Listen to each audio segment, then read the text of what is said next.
जय श्रीराम. स्वागत आहे तुमचं आपल्या एक नवीन व्हिडिओमध्ये. छाटणी करायला माणसं आली, छाटणी चालू. चला तुम्हाला तिथं गेलं दाखवतो. आज छाटायला माणसं आलेली. आज 15 तारीख आहे. आज तुमच्या भावाचा बड्डे पण आहे. चला असं काही अडचण नाही.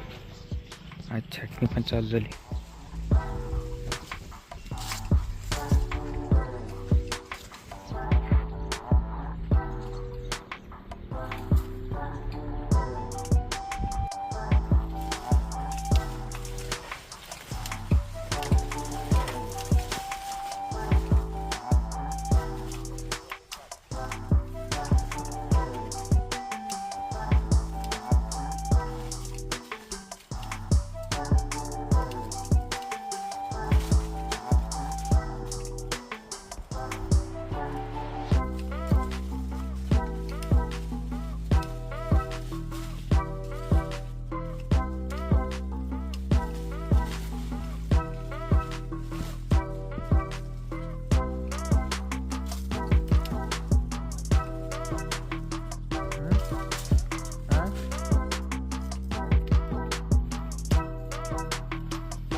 आज दोन्ही कामं चालू होते. मग पाहिलंच असेल शेणखताची गाडी येऊन गेली.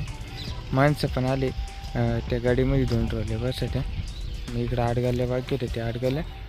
आणि हा पर्पलचं दुसरा प्लॉट पण ना आज छाटायचं काम चालू होतं. म्हणजे अर्ध झालं. गावामध्ये गेलेलो होतं त्याच्यामुळे टाईम लागला.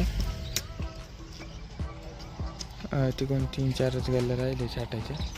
आणि हा काल आपला पहिला प्लॉट छाटलेला. हा दुसरा प्लॉट. इकडं माणसं आलेली. आधी शेणखताचं आपण आज फायनल होऊन जाईल शेणखताचं. मी शेणखताचं फायनल झाल्यानंतर ना हे वलांडे बांधायला चालू करायचे.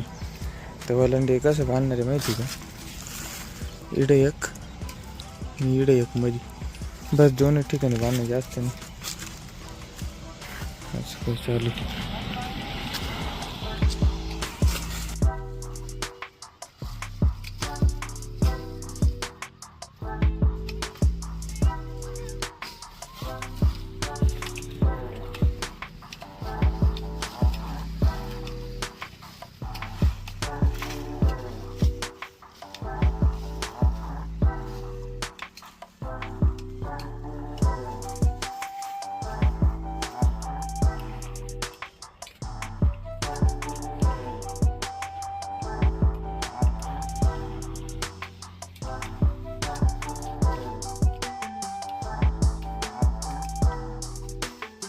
त्यांची तिकडे छाटायची शेवटची गल्ली चालू आहे. आपण बीड 24 युरियाची आणि सुपर फॉस्फेटच्या गोण्या आणून ठेवले. इकडे ट्रॅक्टर आहे, ट्रॅक्टरमध्ये माणसं इकडे शेवटला आहे. या लास्टवाल्या 2 गल्ल्या राहिले. आता टाकताना पुरी प्रोसेस नाही सांगत. मागच्या 2-3 व्हिडिओपासून तुम्ही तेच पाहता असाल.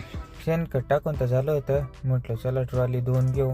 मग काय ब्लोअरमध्ये पाणी भरून घेतलं. आपलं ब्लोअर 200 लिटरचंच आहे. ब्लोअरमध्ये पाणी भरून घेतलं आणि लगेच साफसूफ करायला म्हटलो. म्हणजे 6 वाजलेच होते, 6 वाजले होते. अंधार पडत चला पण म्हटलं मग नाही का मारून घेऊ. आणि आपली सेकंड ट्रॉली ती उद्या का धुणार आहे. आज नाही, आज आपलीच ट्रॉली धुवून घेणार आहे. म्हटलं मग चला आपली ट्रॉली धुवून घेऊ. मग काय 4ही बाजूनी पहिलं पाणी मारून घेतलं. म्हणजे जे शेणखत होतं ते पूर्ण कोरडं झालं होतं. परत पुन्हा एकदा ओलं करून घेतलं. म्हणजे मग दुसऱ्यांदा प्रेशर मारतं नाही ना, सर्व निघून जातं नाही का. आणि तुम्ही जर व्हिडिओ इथपर्यंत पाहत असेल तर आपल्या चॅनलला सबस्क्राईब करून घ्या. लाईक शेअर करायला पण विसरू नका. आणि कमेंटमध्ये पण सांगा तुम्हाला आपले ब्लॉग कसे वाटते नाही का. चला आजसाठी एवढंच. भेटू तुम्हाला पुढच्या व्हिडिओमध्ये. आणि परत एकदा सांगायचं राहिलं, लाईक शेअर आणि सबस्क्राईब करायला नाही विसरू नका.